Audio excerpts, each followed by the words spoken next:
Hello. I have to be kind of quiet because my parents are sleeping. um, I did go to the liquor store today. We have liquor stores in New Jersey to buy my wine. Cheers. This is non-alcoholic. And there were two women that were standing there to be checked out, like to be checked, like to check out their goods. And they saw me coming forward, and they both stepped aside, and they both were like, just go right ahead. And that's one of the telepathic things that I say in my head is like, don't make me wait in lines. And they both heard me. So that was one of the evidences of the day. So that was cool. The next step is to just let me, take whatever I want and walk out. Let me not pay. That's the next step. You obviously hear me. The two women obviously hear me, and that's not the first time it's happened. It happens every time I go to the store. People just step out of my way. People just leave the line and let me go right ahead. So they hear me. So the stores hear me too. Walmart hears me. McDonald's hears me. The stores hear me. Let me just take whatever I want and leave. This is my earth and I own it. But anyway, it's evidence in the right direction at least. I also have an expired credit card that is paying for things. So that's also evidence, because why is my expired credit card still paying for things? It's expired. It has some subscriptions on it. I went to check it today and I was like, oh, that's my expired credit card. Why is it paying? That's a glitch in the matrix. So that just goes to show you how the system's not real, how money's not real, how credit cards aren't real. My dad can glitch the system and pay for anything for me, get me through any door. Um, he can cancel any rule and pay for me. My dad, galactic in outer space, the energy that is the force, whatever. I just checked something today and I was like, that is an expired credit card. I have no idea how that's paying for anything, and it's paying for it. I'm like, okay, well, I guess the Matrix isn't real. One for Ellie. Um, Ellie was a name that I kind of came up for myself years ago on Facebook.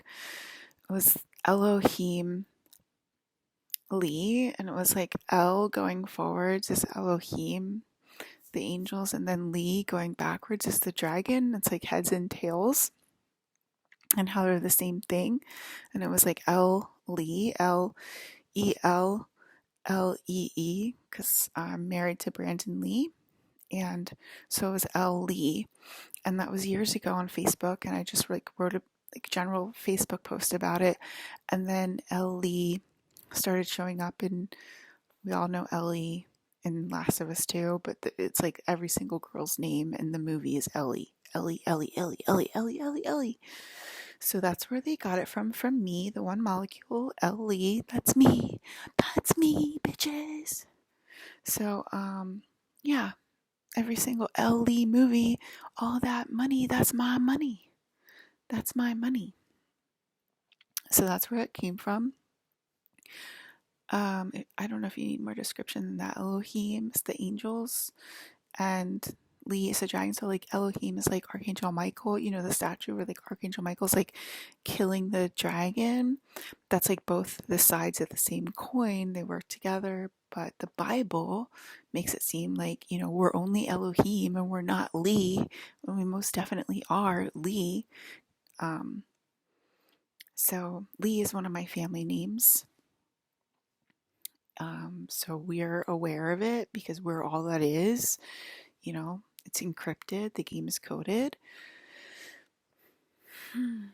So yeah, that's where all that comes from. I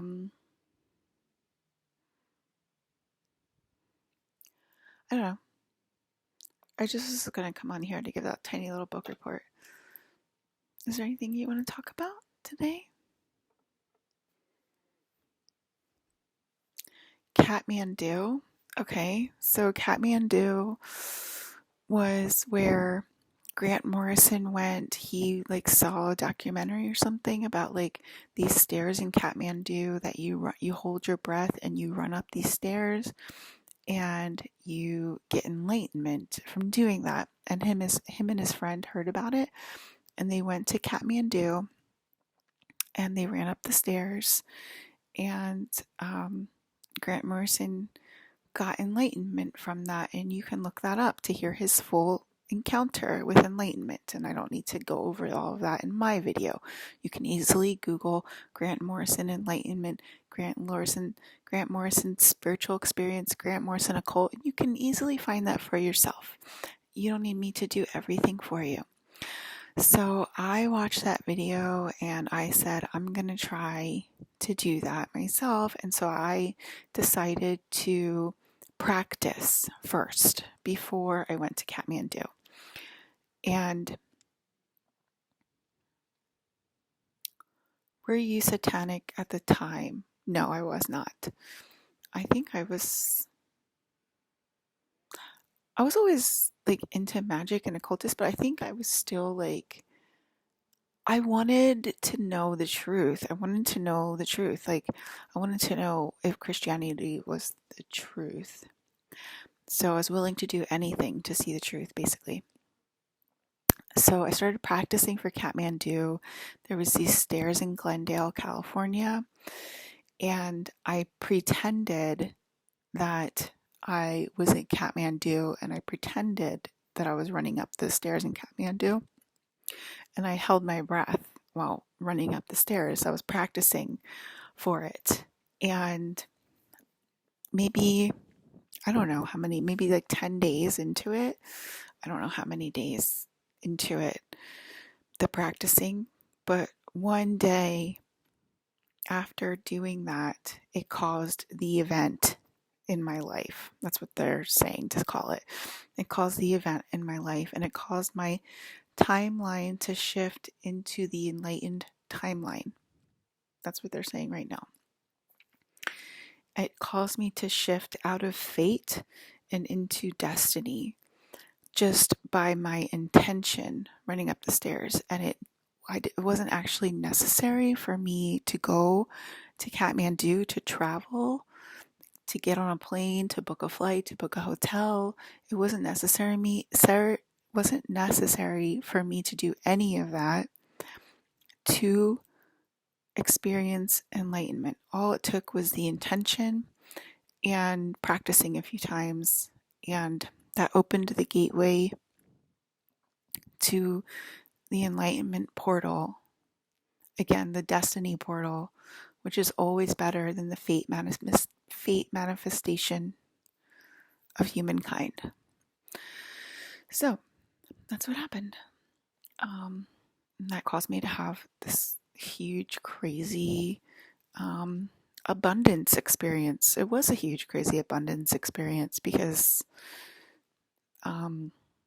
nothing was really needed from that point on. Everything was kind of just provided for, and it was just it was like walking.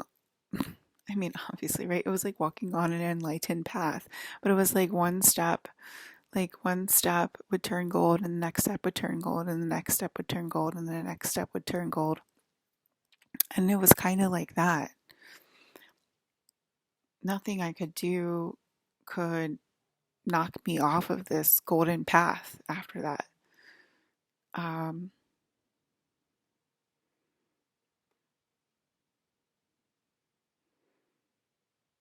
Yeah. Now expect complete support from the governor.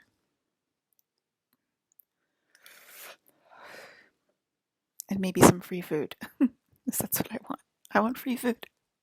I'm a Taurus. I like to eat food.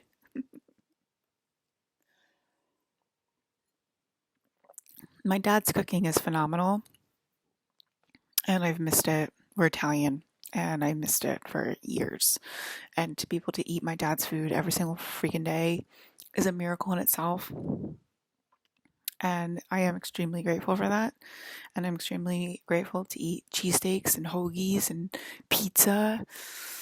But the California girl in me misses the California food, misses the Korean food, misses the Japanese food, misses the, Thai food, misses all of the freaking different things that I used to eat in California that's not as prevalent out here in New Jersey. You have to go up to New York to get it or whatever. But anyway, um, I'm bi-coastal, so I'm really grateful for all of the food on the East Coast.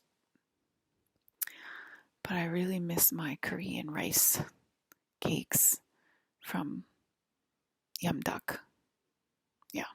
Anyway, that's random, but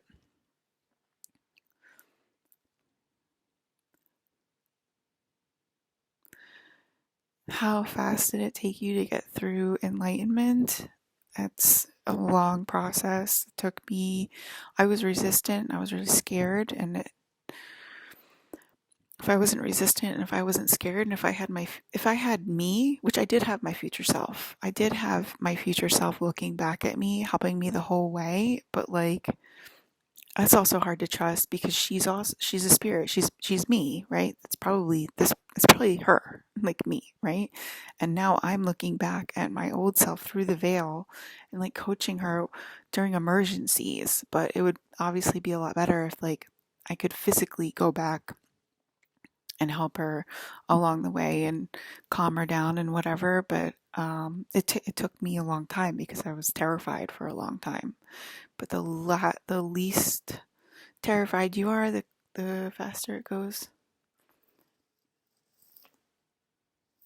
So that's my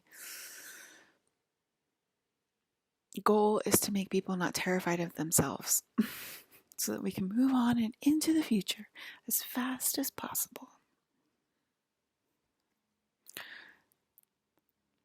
So yeah, like looking back and seeing like the faces look at me through the veil, uh, that's that was me. That was future me looking back at me and being like, "Are you okay? What's wrong? What's going on? How can I help you?" That's what enlightenment does. It has you turn back on you and take care of you. Like the more enlightened one, the wiser one from the future, the one that knows how to heal, the one that knows how to calm you down, the one that knows the right things to say. And it's just you. It's just you taking care of you. And I don't think that much. I don't. There, there's not really like that much out there about that. Like it's more about like what star seed are you? What lineage do you come from? What star system do you originate from? It's not like how do you handle enlightenment? And like who are these faces looking back at you and whatever. And like, I think that is good information to know if you're going through the enlightenment process and you see faces looking back at you, that's your future version of you looking back at you, taking care of you, making sure that you're going to be okay. And that's how it works. Or a past version of you that has some other information that can also take care of you. That can also happen. So that's what enlightenment does, and it's a beautiful, blissful process. Of course, it can carry a lot of pain and scariness in it, but like I said, you always have your future selves, your past selves taking care of you at all times. So you'll want to listen to them. You'll want to listen to them if they're trying to hold your hand during the process. So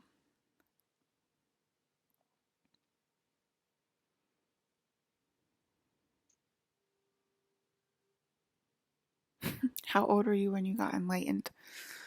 I was in my 30s. It was in my 30s. What made you want to get enlightened? That's a good question. What made me want to get enlightened?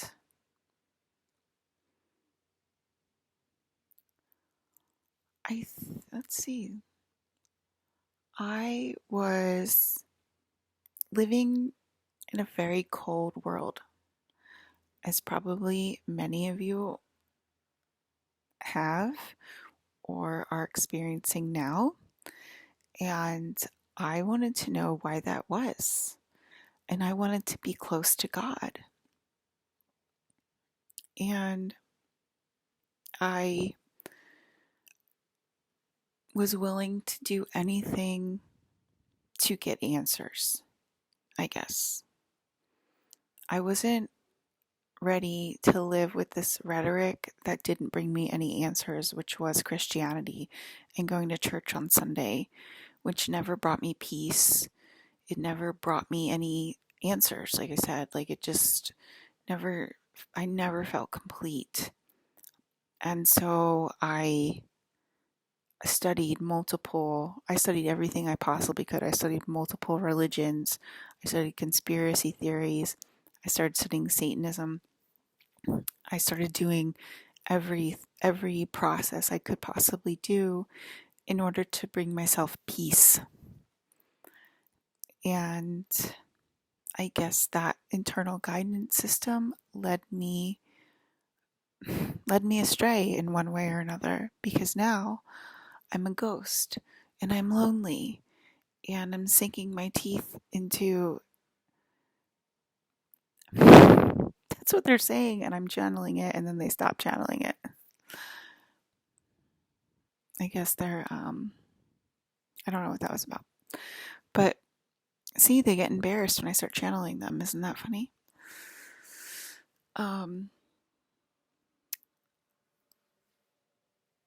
But yeah, I just wanted answers as to like why the world was the way it was and why there was so much injustice and abuse and blah blah blah da da da da. And so I found the answers that I was looking for. And I feel much better now.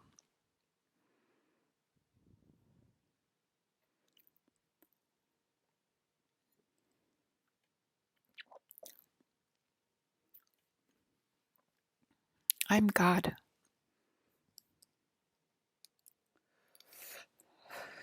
Next question.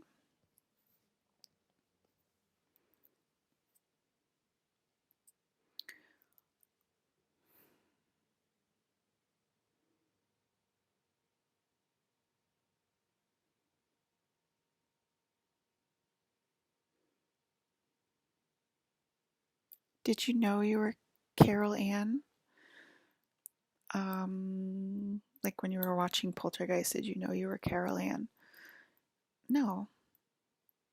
Mm-mm. No, I didn't. I was a child and I was just playing, and I didn't know what happened to other people and compared to me and everything like that. So I had no idea.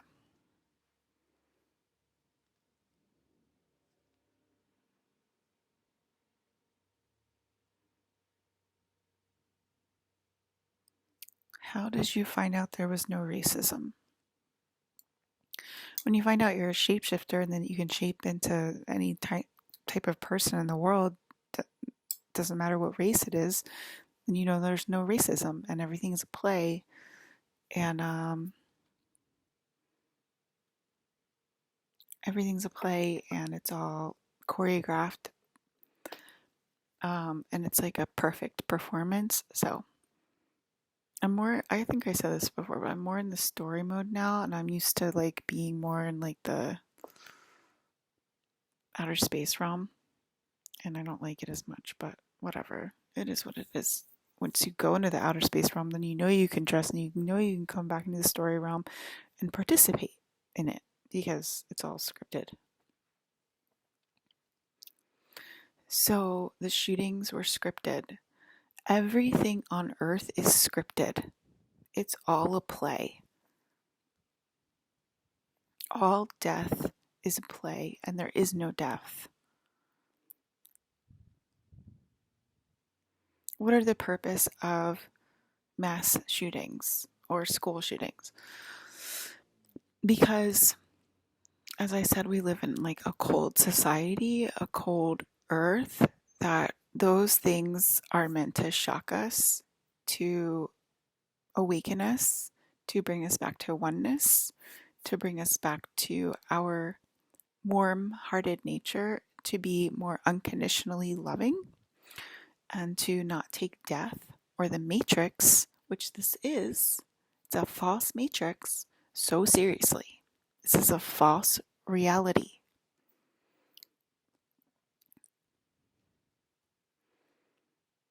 So there's no difference between Bobby and Linda, we'll say. If there's two kids, there's no difference between Bobby and Linda, is what you're saying. Okay, I think I have a mad parent on the line. I think that you're a Sims character, and you should try to realize that you're a Sims character and that you probably can't reach enlightenment because you don't exist in the future. And Bobby and Linda do not exist in the future. They are Sims characters that are meant to serve a purpose, a global purpose, if you will, to create some kind of desire for home, right? So if your kid dies, it creates a desire for you to go home. That is the purpose of those deaths, to help you break your false matrix programming. And it's not a punishment. It's to help you to reach for the stars.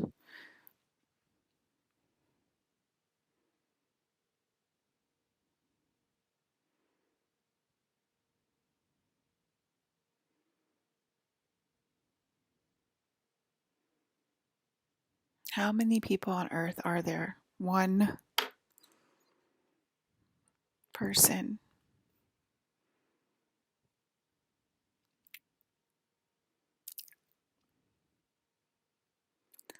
Do you mourn death personally? Well, my grandmom is dying right now, and it's hard. I sometimes cry, but I recognize the machine elf in her when I talk to her. She talks to me like a machine elf. That means she's already outside of time and space. She doesn't talk to me like a human. She talks to me like a machine elf. So I'm happy for her. She's going back to her true form, which is a machine elf, which is the most enjoyable form you can have. So, of course, it's a sad process to watch the human shell die. It's really sad to watch her die. But I know it's all a play, and I know she comes from the future, and I know that she's being released into the highest state of bliss possible. And I do cry. I cry when I see her, but there's nothing really to mourn. There's nothing to mourn. She's only leaving the shell.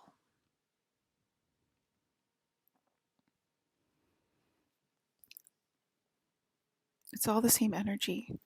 And we take the shells so personally.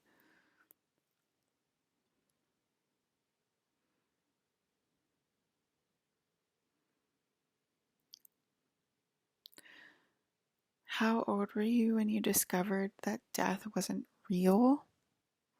What does that age matter? Why are humans so attracted to certain ages? I need to know how old you were when this happened to you. I told you we are ageless, and we are formless. Stop attaching me to a body. There's no human matrix. Okay, you guys gotta keep me. I'm getting mad. I'm starting to be loud, and my parents are sleeping.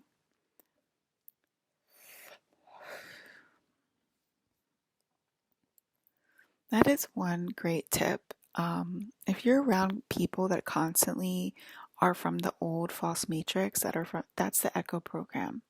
Okay, so if you're constantly around people that are from the echo program of 3D Earth, they're constantly saying, things like, um, things from the echo program that just don't support higher reality. Like, don't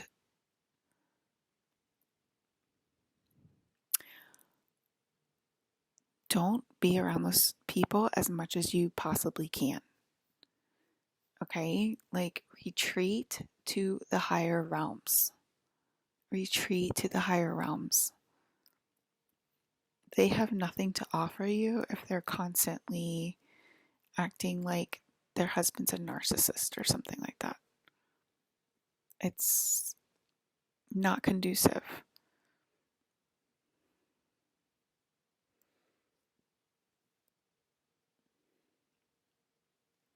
Okay, good night.